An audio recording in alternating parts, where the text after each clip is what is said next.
Break के बाद एक बार फिर से आप सभी का स्वागत है। अयोध्या से बड़ी खबर, आरएसएस और वीएचपी की बड़ी बैठक है आज। मणि रामदास छावनी में जुटेंगे साधु सन्यासी। राम मंदिर चढ़ावा विवाद पर होगा मंथन, श्रद्धालुओं का भरोसा जीतने की बड़ी पहल। संस्कृति और पारदर्शिता पर फैसला संभव है। राम मंदिर में चढ़ावा चोरी और वित्तीय अनियमितताओं के आरोपों के बीच आज अयोध्या की मणि रामदास छावनी में विश्व हिंदू परिषद और राष्ट्रीय स्वयंसेवक संघ आरएसएस ने प्रमुख साधु संतों का बड़ा सम्मेलन बुलाया है। दोपहर 2:30 बजे शुरू होने वाली इस बैठक में प्रमुख अखाड़ों के संत विद्वान, संघ वेब के वरिष्ठ पदाधिकारी, विश्व हिंदू परिषद के वरिष्ठ पदाधिकारी मौजूद रहेंगे। इस बैठक का मुख्य उद्देश्य विवादों के बीच श्रद्धालुओं का विश्वास बहाल करना है, भ्रामक प्रचार का जवाब देना और प्रशासनिक पारदर्शिता की दिशा में ठोस कदम उठाना है।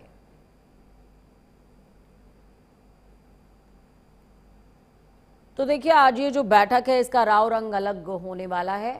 ट्रस्ट की बैठक नहीं है, किसी समिति की बैठक नहीं है, मंदिर समिति से जुड़ी कोई बैठक नहीं है, बल्कि विश्व हिंदू परिषद और आरएसएस की ये बड़ी बैठक होने जा रही है। साधु सन्यासियों के साथ में जगह वही है जहां पर कल ट्रस्ट की बैठक हुई थी, वहीं पर साधु सन्यासियों का जमावड़ा आज 2:30 बजे के लिए जुटता हुआ नजर आएगा मणि रामदास जी छावनी में। चलिए ग्राउंड जीरो का रुख करते हैं। आकाश सोनी ग्राउंड जीरो से लाइव जुड़े हुए हैं हमारे साथ में।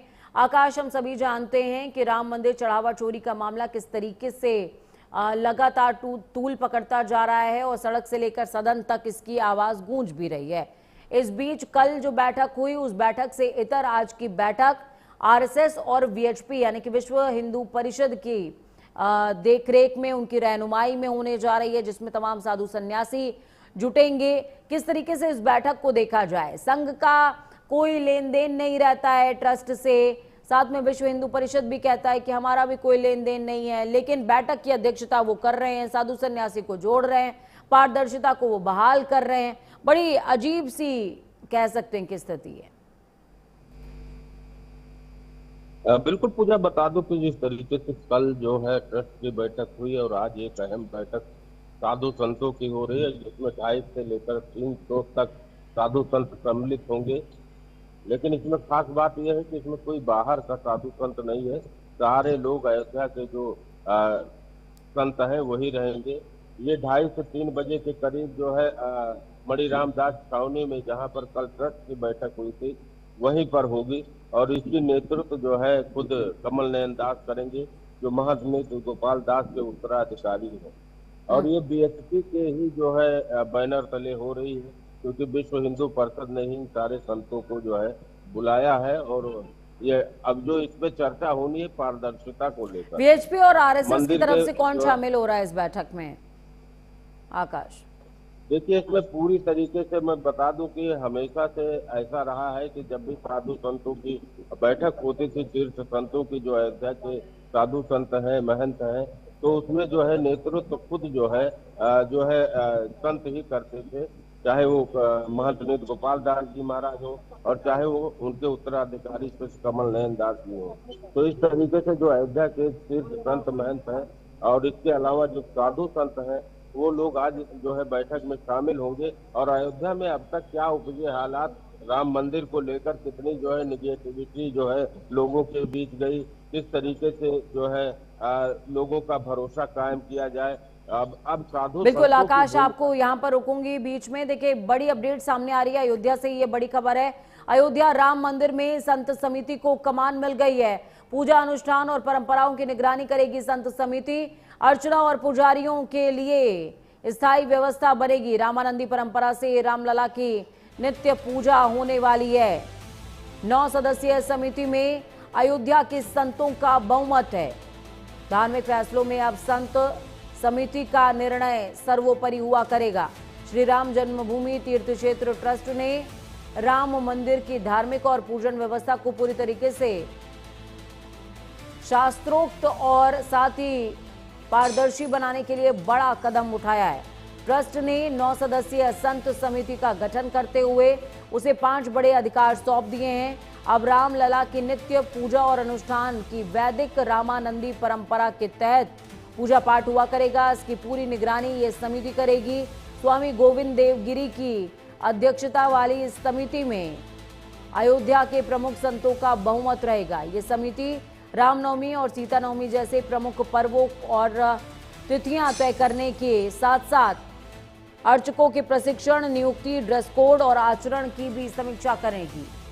पहले जहां ये फैसला प्रशासनिक स्तर पर होता था, अब धार्मिक विषयों पर संत समिति का फैसला सर्वोपरि माना जाएगा। आकाश जुड़े हुए हैं लगातार हमारे साथ में।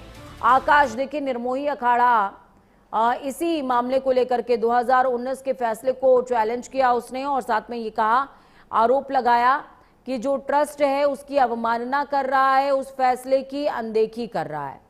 निर्मोही अखाड़ा ने भी अपनी मांगों में, अपनी याचिका में रामानंदी परंपरा का जिक्र किया और कहा रामलला की पूजा अर्चना रामानंदी परंपरा के साथ होनी चाहिए। और फिलहाल अयोध्या में अब संत समिति को कमान मिल गई है और ये समिति रामानंदी परंपरा के अनुसार ही निर्णय भी लेगी, पूजा पद्धति भी होगी और सारे निर्णय भी उन्हीं के चलेंगे। बिल्कुल पूजा, जिस तरीके से कल एक धार्मिक समिति बनाई गई, 9 सदस्यीय थे, हालांकि जो है गोविंद देवगिरी महाराज इसकी अध्यक्षता करेंगे और इसके अलावा जो इसमें शामिल है, मैं आपको बता दूं, चाहे मिथिलेश शरण नंदिनी महाराज जी हो, एक जो है यहाँ के जो है विद्वान जो है माने जाते हैं और विद्वान हैं यहाँ के संतों में, उसी तरीके से राजकुमार दास जी महाराज हो और इसी तरीके से जो भी इसमें शामिल किए गए हैं सब जो है रामानंदी जो है व्यवस्था से है। और इस तरीके से जब अब वहां पर जो पूजा पाठ की पद्धति होगी वो पूरी इनकी देख रेख में होगी, तो पूरा कहीं से भी कोई उंगली उठने की संभावना नहीं नजर आती है। और पूरी तरीके से अब जो ये धार्मिक समिति बनाई गई, बिल्कुल ये अपना उसी तरीके से काम करेगी, क्योंकि जो पुजारियों को लेकर है या वहाँ के पूजा पाठ को लेकर है या वहाँ के अनुष्ठान को लेकर है, ये समिति निर्णय करेगी। क्या पूरी गतिविधियों को, बीते दिनों जिस तरीके की गतिविधियां लगातार चल रही हैं, आप ने राम मंदिर के पहले भी तमाम चीज़ों को कवर किया होगा। आप अयोध्या के वासी हैं, अयोध्या को आपने बहुत करीब से देखा है और शायद हमको जितना रिपोर्टिंग का अनुभव अयोध्या में होगा, आपको वहाँ के जीवन का भी अनुभव है। आपने रामलला को टाट से पहले भी देखा है और अब ठाट में भी देख रहे हैं। मैं आपसे ये व्यक्तिगत तौर पर सवाल पूछना चाहूंगी, जिस तरीके की व्यवस्थाओं में परिवर्तन आकाश अब नजर आ रहा है, क्या लगता है कि मंदिर निर्माण के साथ कुछ ऐसी चीजें जल्दबाजी में दरकिनार की गई जिस वजह से इस तरह की परिस्थितियां पैदा हुई, और ये सब जो अब हो रहा है तफसील से, वो पहले होना चाहिए था?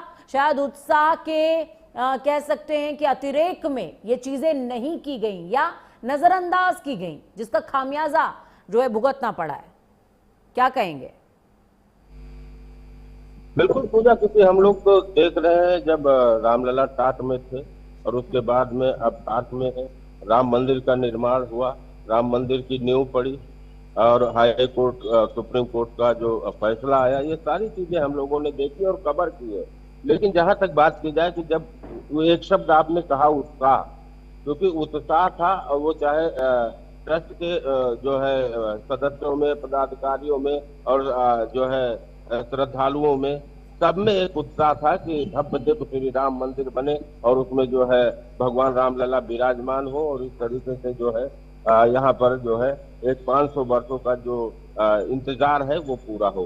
तो कोई भी व्यवस्था बनाने में हालांकि समय लगता है और जब व्यवस्थाएं जो है बनती हैं, धीरे धीरे बनती है और आवश्यकता अनुसार बनती है।